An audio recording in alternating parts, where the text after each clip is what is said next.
A gente vai mergulhar agora numa das passagens mais intensas de toda a Escritura, Apocalipse capítulo 16. É aqui que a gente vê uma sequência de juízos divinos, um atrás do outro, bem rápido, que levam a história para o seu grande clímax. É uma narrativa cheia de símbolos, muito poderosa, sobre o fim da rebelião e a afirmação da soberania de Deus. Ok, vamos lá. O ponto de partida é esse aqui. Uma ordem direta, poderosa, que sai do templo. Não tem mais hesitação, não tem mais espera. 7 anjos recebem essa missão de executar um juízo que é apresentado como final, como inevitável. E essa frase já dá o tom de tudo que vem pela frente. Então, para a gente entender bem, nosso caminho vai ser este. Vamos passar pela ordem divina, ver os efeitos das primeiras taças, a reação das pessoas, o que leva ao Armagedon, até chegar no grande final e pensar um pouco sobre o que tudo isso realmente significa. Sabe o que é interessante? Isso aqui não começa no meio do caos, do nada. Pelo contrário, tem uma ordem clara, uma voz que vem do templo, que é o centro da presença de Deus. Isso já estabelece desde o começo que o que vai acontecer não é um acidente, mas algo que vem de uma fonte divina, soberana. Bom, e aí a gente avança para a primeira onda de juízos. E olha só, os alvos não são aleatórios. O juízo atinge os pilares do mundo natural, a terra, o mar, os rios, desestabilizando a própria estrutura da vida e atingindo em cheio aqueles que estão alinhados com o sistema rebelde. E essas 3 primeiras pragas são rapidíssimas e devastadoras. A primeira é pessoal, feridas dolorosas em quem tem o sinal da besta.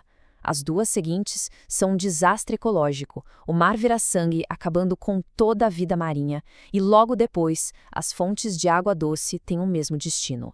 A sobrevivência se torna praticamente impossível. E bem no meio disso tudo tem uma pausa. Uma proclamação de um anjo que surge para dar um contexto. É como se o texto dissesse, espera aí, isso não é caos por caos. Existe uma razão, uma justificativa bem explícita. Eles derramaram o sangue de santos e profetas, então, agora, recebem sangue para beber. É uma justiça direta. E isso nos leva a um ponto crucial aqui. Como a humanidade reage quando o sofrimento aperta de um jeito insuportável? A resposta, honestamente, é a parte mais chocante da narrativa.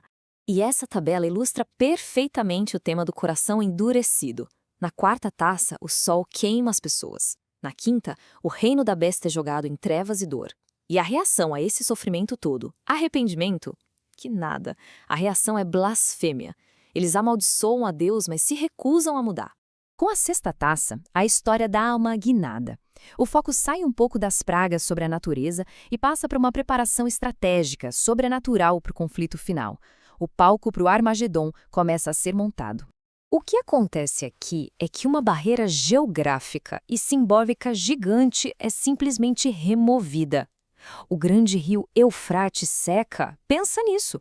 É como abrir uma superestrada permitindo que um exército enorme vindo do Oriente avance sem obstáculos.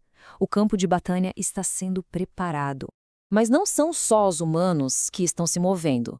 O texto descreve 3 espíritos demoníacos parecidos com rãs que saem da trindade do mal, o dragão, a besta e o falso profeta. E o trabalho deles é enganar, fazer sinais e milagres para convencer os líderes do mundo todo a se juntarem para essa grande batalha. E é aí que o destino é nomeado. Armagedon. Uma palavra que todo mundo já ouviu, né? Virou sinônimo do confronto final e decisivo. E é para lá que todos eles estão sendo levados. Então vamos para a 7ª taça. É aqui que toda a tensão e o juízo que foram se acumulando chegam ao clímax absoluto. Se as outras taças foram terríveis, essa aqui é a consumação de todas elas. No momento em que a última taça é derramada, uma voz poderosa vindo do trono no céu declara o fim. Está feito. Acabou. É uma declaração de finalidade.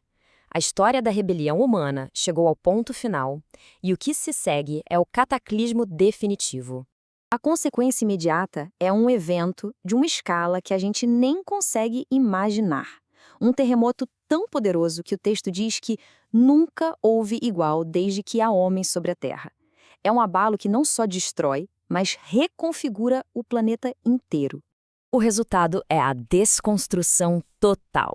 Politicamente, as cidades do mundo e a grande cidade, Babilônia, entram em colapso. Geograficamente, a paisagem é refeita, ilhas fogem e montanhas desaparecem. E para completar, uma chuva de granizo com pedras gigantescas cai do céu. A destruição é completa. E de forma incrível, mesmo diante da aniquilação absoluta, a última reação humana registrada no capítulo não é medo nem remorso, é a mesma de antes, blasfêmia. Eles amaldiçoam a Deus por causa da praga, confirmando o estado do coração deles até o último segundo. Então, depois de ver tudo isso, a gente para e pensa: qual é o ponto crucial a se extrair dessa narrativa tão dramática? O que ela nos ensina sobre juízo, justiça e a própria condição humana? Este capítulo amarra 3 temas muito fortes: a justiça divina, que é declarada como verdadeira e reta; o endurecimento humano, essa recusa inflexível de se arrepender, mesmo sobre o sofrimento mais intenso; e, acima de tudo, a soberania divina, que controla cada elemento e conduz a história ao seu desfecho. E isso nos deixa com uma pergunta profunda para refletir. O que essa insistência na blasfêmia revela sobre a natureza do juízo final? Será que o juízo simplesmente pune a rebelião? Ou será que ele, na verdade, revela um estado de rebelião tão fixo, tão imutável que a mudança não é mais buscada nem desejada? A recusa em se arrepender, mesmo diante do fim, é talvez o aspecto mais sombrio e revelador de toda essa visão.